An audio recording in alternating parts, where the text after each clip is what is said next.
to another edition of Big Friday Sports. I am Reagan Ledbetter. And I'm Matt Marks. Reagan, it is one of my favorite times of the year. Baseball season is back. Finally, yes it is, Matt. Let's get right into that. It may not feel like baseball season here in Norman right now. It's very, very chilly, but that is not the case out on the East Coast. The OU baseball team kicked off their 2018 campaign this afternoon at the Baseball at the Beach tournament in Myrtle Beach. The Sooners are 1-0 after a 6-3 win over Indiana, and they did it via the long ball. Freshman stud Cade Cavalli got things started with a bomb in his first ever at bat. Steele Walker and Kyle Mendenhall also went yard. The Sooners racked up 9 hits today and now play South Alabama and Coastal Carolina tomorrow. And tonight, number 12 Nebraska travels to Oklahoma City to face the number 1 OU women's gymnastics team in the Perfect 10 Challenge. Last weekend, coming off a win against North Carolina, the Sooners posted a season-high 197.880, led by a Perfect 10 from sophomore Maggie Nichols. The Sooners have won the last 5 matchups against Nebraska. The meet takes place tonight at 6:45 at Cox Convention Center. Well, no meet this week for the men's gymnastics teams, but their star Yul Moldauer still has a very, very big weekend. Moldauer made his way to Las Vegas this weekend for the 2018 Winter Cup, the only current Sooner competing. He is the defending champ and has already shined this year. He finished tied for first on the floor yesterday, second on rings, and 5th on the pommel horse. Because he has already qualified for the Cup finals, he has been automatically selected for the U.S. national team.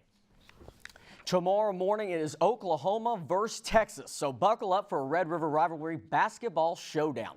Trey Young and the Sooners will welcome Mo Bamba and the Longhorns tomorrow at 11 a.m. at the Lloyd Noble Center. The last time these two matched up, the Longhorns won 79-74 in Austin. And both teams have been struggling as of late, with the Longhorns losing 3 straight and the Sooners 4. Texas currently sits 9th and OU 5th in the Big 12 standings.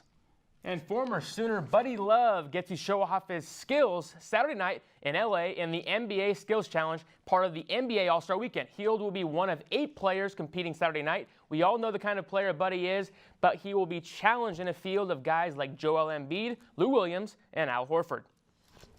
This weekend, the NBA will showcase their talents All-Star Weekend, starting with the Rising Stars Challenge at 8 p.m. tonight. It'll be the USA versus the World Team. Former Sooners guard and current Sacramento King Buddy Hield will play for the World Team, as Reagan mentioned. Saturday will be the Skills Challenge, 3-point shooting contest, and the Slam Dunk contest. And on Sunday night, it will be Team LeBron versus Team Curry in the NBA All-Star Game starting at 7 p.m. And Tiger Woods made his first appearance at the Riviera since 2006 yesterday, a place that does not treat him too kindly. This is Tiger's 11th time playing this course, and he has never won there. He was 6 off the lead yesterday after shooting a 1 over 72. Right now, he is on the 7th hole of round 2 and is +1 on the day and is flirting with the cut line. And tonight, all eyes will be on Woods' former longtime girlfriend, Lindsey Vonn, as she makes her 2018 Olympics debut. Competing in the women's Super G, Vonn will look to add to her career medal count after winning gold and bronze medals in Vancouver in 2010. And the U.S. men's hockey team is officially in the win column. After blowing a 2-0 lead in their opening game to Slovenia, they got back on track last night with a 2-1 win over Slovakia. Slovakia came into the game with high hopes after stunning the Olympic athletes of Russia in their opener. Ryan Donato carried the U.S., tallying both goals. Next up, they get their shot at the Olympic athletes of Russia. And as for the updated medal count, Norway continues to lead with 19 medals. Germany has 15, including 9 gold. The Netherlands and Canada are tied with 13. And for the United States, however, they are still behind the pack with only 8 medals, 5 of which are gold. Still to come on Big Friday Sports. This past weekend, a group of sports journalists from the Gaylord College took a trip to Nashville to hear some of the best in the industry. Stay with us. Welcome back to Big Friday Sports. Here at OU Nightly, we appreciate all of you viewers seeing what we do every day. And we are very grateful that people like you pay attention to our collegiate newscasts. We assume you have some vested interest in how your donations or taxes are being spent. So please take a look at just one of the things OU student journalists are able to do thanks to you.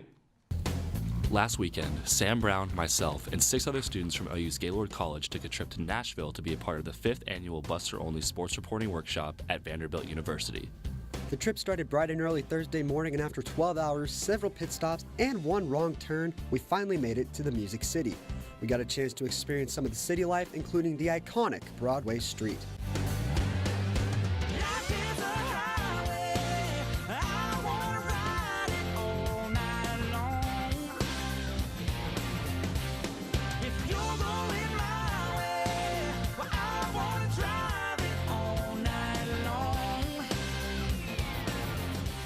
This wasn't just any other workshop. The conference featured speakers from across the sports journalism world, including Gaylord's very own Barry Orr, who gave a lecture at the conference for the 3rd straight year.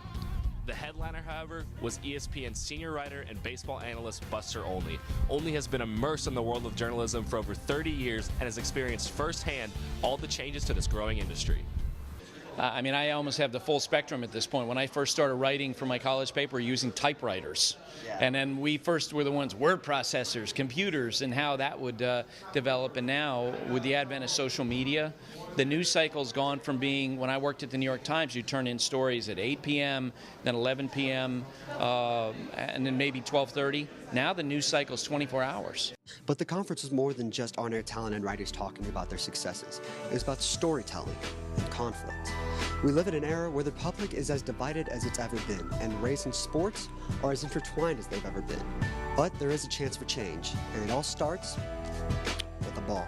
You know, just because we look different or come from different racial backgrounds or socioeconomic backgrounds does not mean that we can't link up and have the same heart, the same vision, the same compassion. Sports unites us. It unites us, and then we can talk about some of the differences from there, but it takes us to have the ability to listen. Another issue addressed by the conference was the rise of women in sports journalism.